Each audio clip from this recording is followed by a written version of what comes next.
May the Lord bless all of the veterans of all of the wars that this country has been in.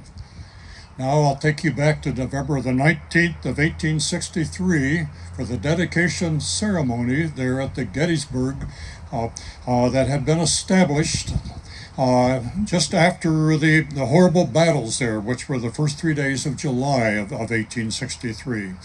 And by the way, during these 3 days of battle, you're probably aware of 54,000 casualties. What a horrible war that was. 7 years ago, our fathers brought forth on this continent a new nation, conceived in liberty and dedicated to the proposition that all men are created equal. Now we are engaged in a great civil war, testing whether that nation, or any nation so conceived and so dedicated, can long endure. We are met on a great battlefield of that war.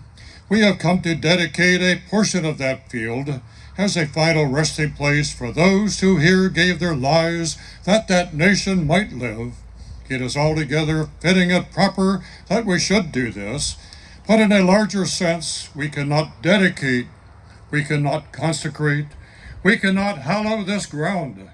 The brave men, living and dead, who struggled here have consecrated it far above our poor power to add or to detract.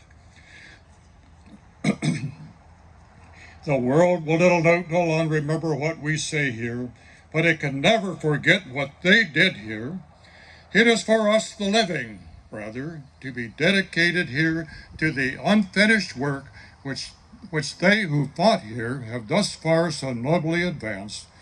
It is rather for us to be dedicated to the great task remaining before us, that from these honored dead we take increased devotion to that cause for which they gave the last full measure of devotion, that we here highly resolve that these dead shall not have died in vain, that this nation under God shall have a new birth of freedom, and that government of the people, by the people, for the people, shall not perish from this earth.